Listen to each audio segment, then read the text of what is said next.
कभी सोचा है कि जब पहली गोली या सिरप नहीं बनी थी तब बीमारियों का इलाज आखिर होता कैसे था? अरे इसका जवाब तो हमारे चारों तरफ ही छिपा हुआ है, हमारी प्रकृति में। तो चलिए, आज हम इंसानियत की उसी पहली फार्मेसी की दुनिया में चलते हैं, जो पेड़ पौधों, जानवरों और खनिजों से भरी पड़ी है। अच्छा, जरा सोचिए, अफीम, कॉफी और एलोवेरा, इन तीनों में कॉमन क्या है? एक सुबह सुबह नींद भगाती है, दूसरी दर्द में आराम देती है और तीसरी स्किन को सुकून देती है। ये सभी क्रूड ड्रग्स के कमाल के एग्जाम्पल्स हैं। मतलब वो पावरफुल दवाएं जो हमें सीधे सीधे नेचर से मिलती हैं। तो सवाल ये है कि ये क्रूड ड्रग आखिर है क्या चीज़? देखिए, इसे ऐसे समझिए जैसे हम कोई फल सीधा पेड़ से तोड़कर खा लेते हैं, बिना किसी मिलावट या प्रोसेसिंग के। ये पौधे, जानवर या खनिज, मतलब मिनरल सोर्स से मिलने वाले बिल्कुल नेचुरल, अनरिफाइंड पदार्थ होते हैं, जिनका इस्तेमाल मेडिसिनल पर्पस के लिए होता है। अब देखिए, किसी भी क्रूड ड्रग को समझने के लिए हमें बस 4 चीजें याद रखनी हैं। डी फार्मा के स्टूडेंट्स के लिए तो ये एक तरह का रोड मैप है। पहला, उसका बायोलॉजिकल सोर्स क्या है। दूसरा, उसके अंदर कौन से असरदार केमिकल्स हैं। तीसरा, पौधे का कौन सा हिस्सा इस्तेमाल हो रहा है। और चौथा, आखिरकार उसका इलाज में क्या यूज है। तो चलिए, सबसे पहले बात करते हैं हमारे डाइजेस्टिव सिस्टम की।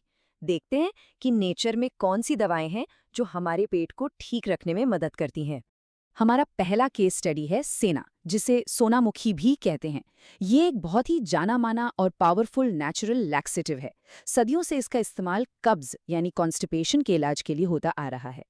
तो चलिए, अपना वो 4 पॉइंट वाला फॉर्मूला लगाते हैं इस पर। बायोलॉजिकल सोर्स है कैसिया एंग्यूस्टिफोलिया। इसके अंदर जो मेन केमिकल्स हैं वो हैं सेनोसाइड्स ए, बी, सी और डी, और ये मिलते हैं इसकी सूखी पत्तियों में। असल में यही सेनोसाइड्स हमारी आंतों को स्टिमुलेट करते हैं, जिसकी वजह से ये एक असरदार लैक्सेटिव की तरह काम करता है।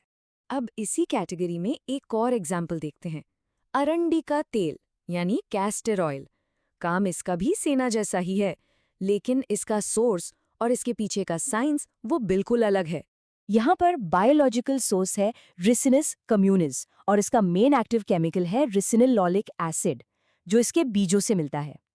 देखिए, ये एक और बेहतरीन एग्जाम्पल है कि कैसे एक ही प्रॉब्लम के लिए नेचर के पास कितने अलग अलग सॉल्यूशंस हैं। चलिए, डाइजेस्टिव सिस्टम से अब थोड़ा आगे बढ़ते हैं और चलते हैं हमारी बॉडी के इंजन की तरफ, यानी हमारा दिल और सर्कुलेटरी सिस्टम। अब हम जिन दवाइयों की बात करेंगे वो सच में जिंदगी और मौत के बीच का फर्क तय कर सकती हैं। ये है डिजिटलिस। ये फॉक्सग्लोव नाम के एक बहुत ही खूबसूरत पौधे से मिलता है। देखने में खूबसूरत, पर यह पौधा हार्ट की दवाइयों के इतिहास में एक असली गेम चेंजर रहा है और आज भी लोगों की जान बचा रहा है। फॉक्सग्लोव की पत्तियां, जिनका सोर्स डिजिटालिस पुरपुरिया है, हमें डिजिटॉक्सिन और डिगॉक्सिन जैसे पावरफुल केमिकल्स देती हैं। ये कार्डियोटॉनिक की तरह काम करते हैं। अगर आसान भाषा में कहूं तो ये दिल की मसल्स को मजबूत बनाते हैं, ताकि दिल ज्यादा ताकत से और बेहतर तरीके से खून पंप कर सके। तो अब देखते हैं एक ऐसी दवा जो बिल्कुल उल्टा काम करती है। इसका नाम है रावोल्फिया, जिसे हम सर्पगंधा के नाम से भी जानते हैं। इसका इस्तेमाल हाई ब्लड प्रेशर को कंट्रोल करने के लिए किया जाता है। इसका बायोलॉजिकल सोर्स है रावोल्फिया सर्पेंटिना और इसके काम के केमिकल्स जैसे रसरपाइन पौधे की जड़ों में मिलते हैं। ये एक एंटी हाइपरटेंसिव है, मतलब ये ब्लड प्रेशर को नीचे लाता है ना कमाल की बात कि नेचर के पास दिल की धड़कन बढ़ाने का भी इलाज है और उसे शांत करने का भी। अच्छा, अब चलते हैं बॉडी के कंट्रोल सेंटर यानी हमारे ब्रेन की तरफ। यहाँ पर हमें नेचर के कुछ सबसे पावरफुल और हाँ, कभी-कभी थोड़े कंट्रोवर्शियल कंपाउंड्स भी देखने को मिलते हैं। यहाँ पर हमें नेचर का एक डबल रोल साफ साफ दिखता है। एक तरफ है कॉफिया अरेबिका के बीज, यानी हमारी कॉफी, जो हमें जगाती है, अलर्ट करती है, और दूसरी तरफ है पापावर सोमनीफेरम यानी अफीम, जो हमें शांत करती है और एक पावरफुल पेनकिलर का काम करती है। एक स्टिमुलेंट तो दूसरा डिप्रेसेंट।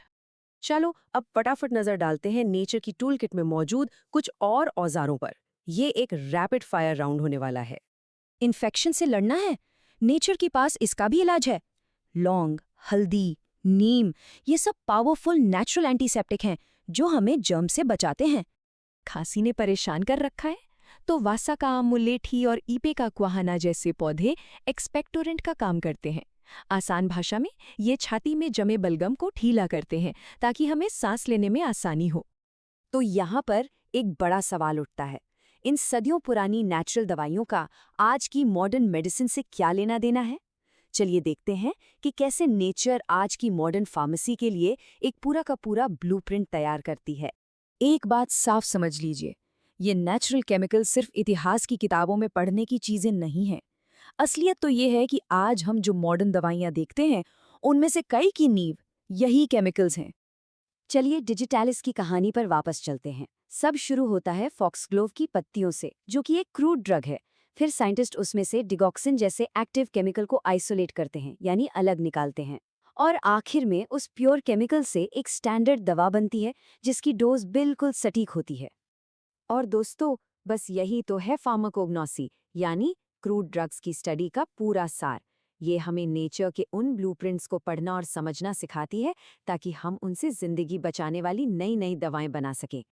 तो हम आपको इसी सवाल के साथ छोड़े जा रहे हैं। सोचिए, प्रकृति के इस इतनी बड़ी फार्मेसी में अभी और कौन-कौन से राज छिपे हुए हैं? क्या पता